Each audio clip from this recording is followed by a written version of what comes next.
दोस्तों, आज हम गॉस लॉ की कुछ और एप्लीकेशंस को डिस्कस करेंगे। ओके, आज हम डिस्कस करेंगे अगर एक शेल ऑफ चार्ज होगी तो उसका फील्ड हम कैसे बनाएंगे। सॉलिड स्फीयर होगा जिसमें चार्ज डिस्ट्रीब्यूट हुआ होगा, तो वैसे वहां हम कैसे गॉस लॉ को यूज करके इलेक्ट्रिक फील्ड कैलकुलेट करेंगे। So let us start. सबसे पहले हम एक शेल का इलेक्ट्रिक फील्ड फाइंड आउट करने की कोशिश करेंगे। यानी हमारे पास एक शेल है, ओके, शेल जिसपे चार्ज रखा हुआ है। यहां पे हमने ये पॉजिटिव चार्ज रखा हुआ है। हम अज्यूम करेंगे कि ये जो शेल है इसकी रेडियस सम कैपिटल आर है, इसकी अपनी रेडियस, ओके, और इस पे जो टोटल चार्ज है वो क्यू है, small Q is the total charge on the shell. So हम लिखेंगे शेल जो हमारी है इस पे जो टोटल चार्ज है बेटा, टोटल चार्ज इस पे है small Q, okay, Q column, ठीक है। नाउ अब हम इस शेल के एक्सटर्नल पॉइंट्स पे, यानी इस शेल से बाहर अगर हम जाएं तो वहां पे फील्ड कैसे बनेगा वो हमें जानना है। ओके, नाउ हमें पता है कि दैट जो हमारा गॉस लॉ है integral E dot D A, जो कि अब आपको याद होगा Q is Q enclosed upon epsilon not, ये हमें यूज करके इलेक्ट्रिक फील्ड को फाइंड आउट करना है, ठीक है। ओके, तो इसका स्टेप वन क्या है? इसका स्टेप वन ये है कि हम एक गॉसियन सरफेस लेते हैं। ओके, तो यहां पे ये जो आपको ये सरफेस दिख रही है, ये वाली सरफेस, तो ये हमारी गॉसियन सरफेस रहेगी और इस गॉसियन सरफेस की रेडियस क्या होगी? आर रेडियस होगी। ये क्या है? ये एक स्फीयर है। व्हाई हमने यहां पे क्यों स्फीयर को चूज किया? बिकॉज हमारी जो शेल है वो भी एक स्फेरिकल ऑब्जेक्ट है, तो बेस्ट सिमेट्री जो यहां पे है, तो गॉसियन सरफेस की जो बेस्ट पॉसिबिलिटी है वो एक स्फीयर ही है, तो स्फीयर यही हमारी गॉसियन सरफेस, ठीक है बेटा। ओके, नाउ यहां पे हमें ये इंटीग्रल सॉल्व करना है। ओके, ई हमें फाइंड आउट करना है। डीए क्या है? डीए इस गॉसियन सरफेस का एक एरिया एलिमेंट है, छोटा सा। मान लीजिए यहां पे हम लेते हैं एक छोटा सा एरिया एलिमेंट, ये डीए है, डीए वेक्टर। इस पे जो नॉर्मल जाएगा वो होगा रेडियली आउटवर्ड्स, बाहर की तरफ। जैसा कि पहले भी मैंने बोला आपको कि अगर आपको एक स्फीयर पे नॉर्मल ड्रॉ करना है तो आपको सेंटर से एक लाइन ड्रॉ करनी होगी। वही लाइन होती है परपेंडिकुलर और normal on the surface of A sphere, ठीक है बेटा। ओके, क्यू एनक्लोज्ड क्या है? वो सारा चार्ज जो इस शेल पे है वो कितना है? वो स्मॉल क्यू है, और epsilon not you know it is the permittivity, ठीक है बेटा। ओके, नाउ हियर जब हम इसको थोड़ा खोलेंगे हम लिखेंगे ई डी ए, यानी यहां पे magnitude of electric field, magnitude of D A cos of theta is Q enclosed हमारा है क्यू अपॉन एप्सिलॉन नॉट। अब ये जो थीटा है, थीटा ई और डी ए के बीच का एंगल है। अब ई जो इलेक्ट्रिक फील्ड है, ऑब्वियसली यहां जो शेल पे जो चार्ज है वो जो इलेक्ट्रिक फील्ड बनाएगा वो भी होगा डायरेक्टेड रेडियली आउटवर्ड्स। तो ई और डी ए के बीच जो एंगल होगा वो होगा 0 डिग्री। हम कहेंगे हियर थीटा इज 0 डिग्री। सो हमारा इंटीग्रल सिंपलीफाई हो जाएगा और बनेगा E D A cos of 0 degree is Q upon epsilon not. It means that cos 0 is 1, सो हमारा फाइनल इक्वेशन बनेगी E D A is Q upon epsilon not, ठीक है। अब नेक्स्ट स्टेप हमारा ये होगा कि ये जो ई इलेक्ट्रिक फील्ड है, ये ई यानी इलेक्ट्रिक फील्ड का वो वैल्यू है जो इस गॉसियन सरफेस पे होगा।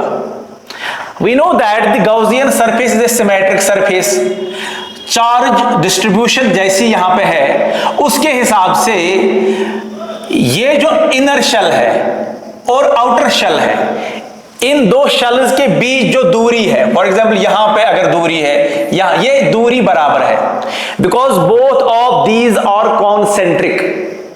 गाउसियन सरफेस का और हमारी जो शेल है जिस पे चार्ज रखा हुआ है, इन दोनों का सेंटर एक ही है, they are concentric. It means Gaussian surface पे जो इलेक्ट्रिक फील्ड का वैल्यू होगा वो हर जगह सेम होगा। यहां पे जो E का वैल्यू होगा वही यहां पे होगा, वही यहां पे होगा, वही यहां पे होगा। इससे क्या होगा? इससे होगा ये कि हम E को यहां पे इंटीग्रल से बाहर निकाल सकते हैं। So we will evaluate it here. हम यहां पे इसको इवेलुएट करेंगे। हम E को इंटीग्रल से बाहर रखेंगे, रखा इंटीग्रल से बाहर, अंदर क्या बचा? Integral dA only is Q upon epsilon naught. Now what is dA? dA is a small area element of the Gaussian surface. And what is our Gaussian surface? It is a sphere having radius this r. Okay, तो जब हम करेंगे integral dA, वो पूरी Gaussian surface का surface area हमें मिलेगा। यानी integral integral dA will be 4 pi r square. जब मैं ये वैल्यू यहां सब्स्टिट्यूट करूंगा तो मुझे मिलेगा E into 4 pi r square is equal to Q by epsilon naught. Implies E will be 1 by 4 pi epsilon naught Q by r square. क्या ये वही रिजल्ट नहीं है जो हमें पॉइंट चार्ज के केस में मिला? Yes, definitely it is the same result जो हमें पॉइंट चार्ज के केस में मिला। और ये जो यहां पे फील्ड है it will B radially outwards, ये रेडियली होगा आउटवर्ड्स। अगर हमारे पास नेगेटिव चार्ज होता तो रेडियली इनवर्ड्स फील्ड की डायरेक्शन रहती। तो यहां से हमें, चूंकि ये वही रिलेशन है जो हमें पॉइंट चार्ज के केस में मिली थी, इट मींस दैट अगर हमारे पास एक चार्ज्ड शेल होगी जिस पे चार्ज रखा हुआ होगा, वो एक पॉइंट चार्ज की तरह बिहेव करती है, एज इफ जितना इस शेल पे चार्ज है जैसे वो सारा चार्ज इस शेल के सेंटर पे रखा हुआ है। और जब हम इस शेल से बाहर हैं तो हमें फीलिंग आ रही है, हमारे पास जो इलेक्ट्रिक फील्ड का वैल्यू आ रहा है वो वैसा ही आ रहा है जैसा कि एक पॉइंट चार्ज का वैल्यू हमें मिलेगा। ओके, सो ये बात यहां पे हमें ध्यान रखनी है, ख्याल रखनी है इसका। ओके, नाउ नेक्स्ट, तो ये हो गया outside the shell. Outside the shell हमने फील्ड कैलकुलेट किया। अब हम इनसाइड द शेल चले जाएंगे और इनसाइड द शेल हम चेक करेंगे that what will be the value of the electric field. ठीक है, now our topic is inside the shell. अब हमारी ये शेल है, थोड़ा सा हमने यहां पे इसको बड़ा कर दिया है, इस पे टोटल चार्ज Q है और हमें फील्ड कैलकुलेट करना है within the shell. Okay, it means हमारी जो गाउसियन सरफेस होगी वो विद इन द शेल हमें बनानी है। हम मान लीजिए ये सेंटर है, हम R रेडियस की एक छोटी सी गाउसियन सरफेस लेंगे within the shell. Okay, और हम लिखेंगे as integral E dot dA, जो हमारा गॉस लॉ है, is Q enclosed upon epsilon naught. यहां पे हमें इंटीग्रल सॉल्व करने की जरूरत ही नहीं है, बिकॉज जो हमारी गाउसियन सरफेस है, ये हमारी गाउसियन सरफेस है। क्या आप बता सकते हैं कि ये जो गाउसियन सरफेस है इसमें कितना चार्ज एनक्लोज हुआ है? कितना चार्ज एनक्लोज, जरा देखिए, जरा गेस कीजिए। तो यहां पे हम लिखेंगे that Q enclosed is 0 coulomb. कोई भी चार्ज गाउसियन सरफेस ने एनक्लोज किया ही नहीं है, बिकॉज सारा चार्ज जो है वो शेल की सरफेस पे है और हम शेल के अंदर है। सो इट मीन्स दैट अगर Q एनक्लोज्ड 0 है तो ऑब्वियसली यहां पे RHS में हमें मिलेगा E dot dA is equal to 0. okay, so यहां पे E है, DA है, because DA cannot be 0 because DA is a small area element of the Gaussian surface. It means then E is 0. and inside the shell, जब हम shell के अंदर जाएंगे तो वहां इलेक्ट्रिक फील्ड का जो हमें वैल्यू मिलेगा वो 0 वैल्यू होगा। क्या होगा? 0 वैल्यू होगा। ओके, तो अगर हम एक प्लॉट बना दें E वर्सेस R, यहां से E इलेक्ट्रिक फील्ड और यहां से R, एक शेल के लिए जिस शेल की अपनी रेडियस R है, तो हम कहेंगे within the shell electric field का वैल्यू 0 है। और जो ही हम शेल से बाहर चले जाते हैं तो वैल्यू होगा वही जो यहां हमें मिला 1/4 pi epsilon naught Q by R square. तो outside the shell 1/r square dependence है इसकी, सो हम लिखेंगे outside the shell it will be like this. Okay, so फिर हम यहां पे इसको कनेक्ट करते हैं like this. Okay, so inside the shell E is 0 and outside the shell it varies as 1 by r square. Okay, exactly on the shell there is a singularity, so we say that just inside मतलब जो surface of the shell है उसके just inside E is 0 and उसके just outside E varies as 1 by r square. Okay, I hope यहाँ तक clear हुआ होगा आपको.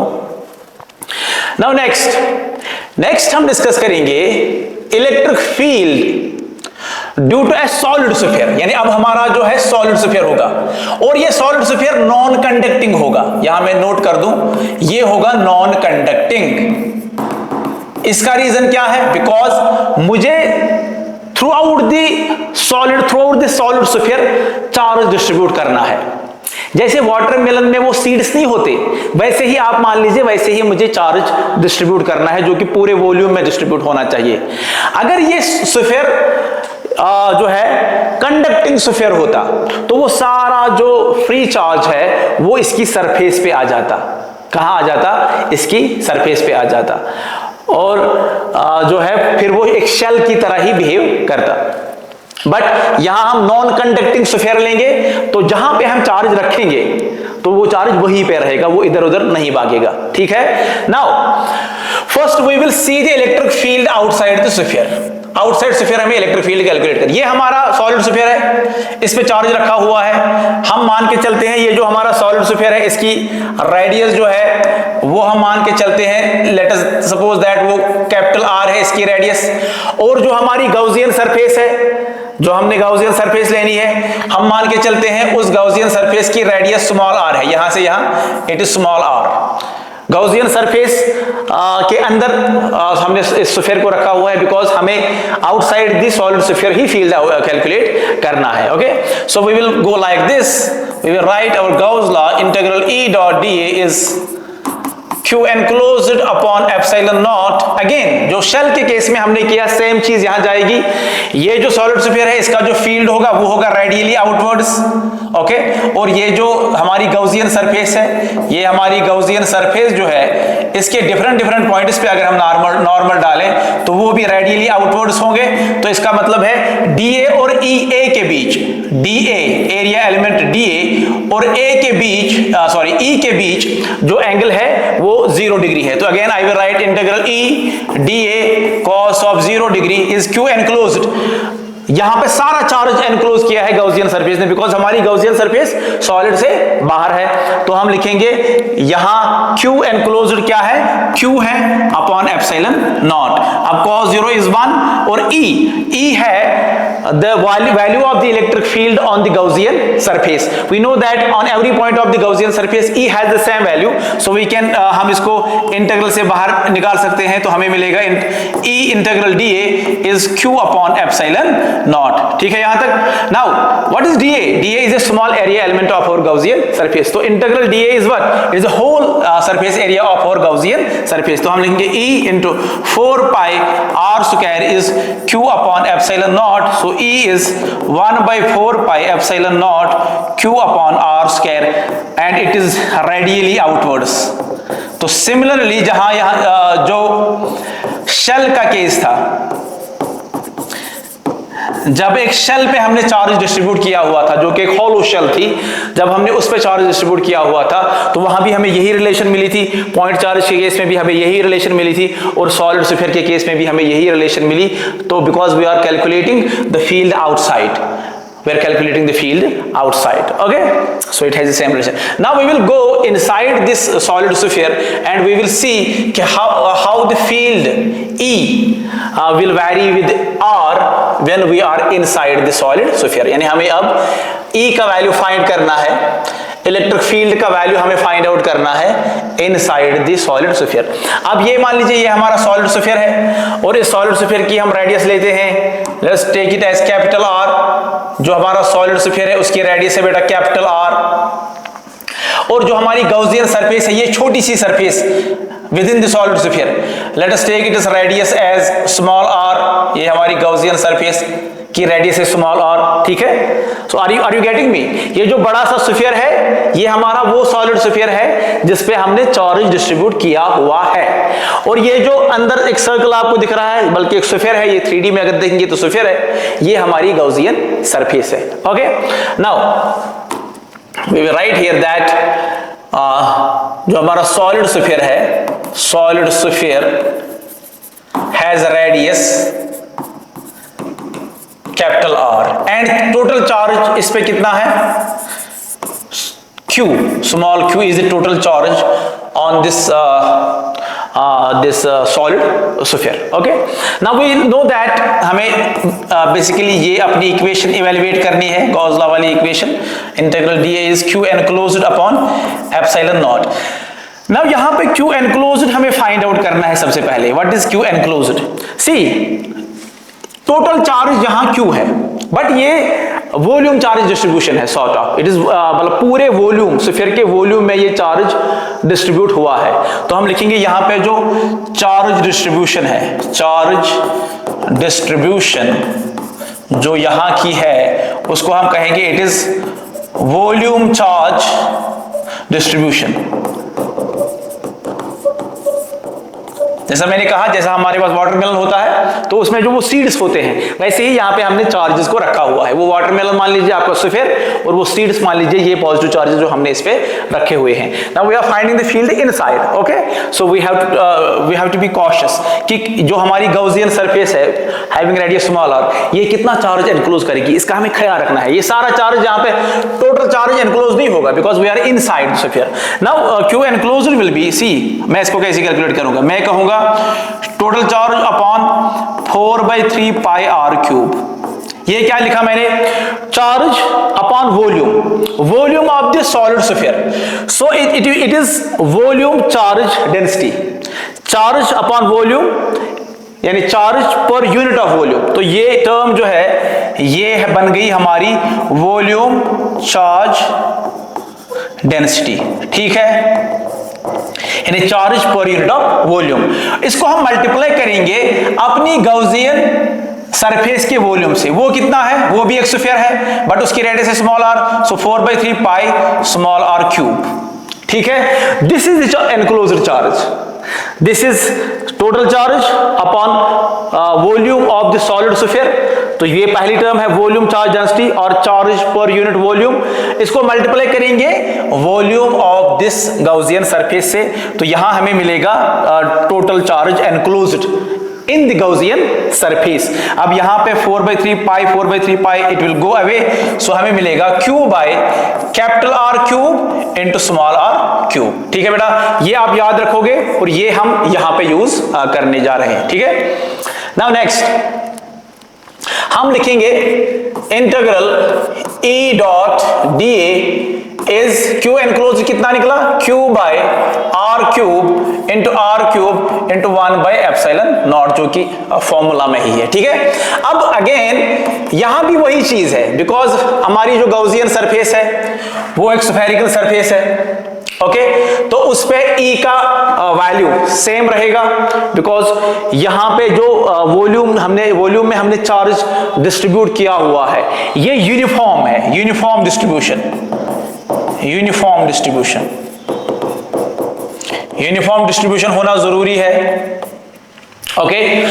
तभी हम कह सकते हैं कि जो गाउसियन सरफेस है उसके हर पॉइंट पे, हर एरिया एलिमेंट पे E का वैल्यू सेम होगा, ठीक है। जब इस गाउसियन सरफेस के हर एरिया एलिमेंट पे E का वैल्यू सेम होगा तो हम यहां इसको E से E को बाहर निकाल सकते हैं, अंदर रहेगा इंटीग्रल dA, और यहां भी cos थीटा का वही होगा जो इससे पहले हुआ, यानी ये जो यहां पे एरिया एलिमेंट है, यहां पे लेट मी चेंज कलर, यहां पे जो एरिया एलिमेंट है उसकी डायरेक्शन है बाहर की तरफ dA, और फील्ड जो है वो भी बाहर की तरफ ही है, E is also directed outwards. So E और dA के बीच जो एंगल है वो 0 डिग्री है, तो सेम चीज जो हमने वहां कही वो यहां भी एप्लीकेबल है integral. So it is Q by epsilon not are cube into R cube. अब यहां आप देखिए E, now dA is the small area element of the Gaussian surface and integral dA is what, it is the total area surface area of the Gaussian surface and it is 4 pi R square,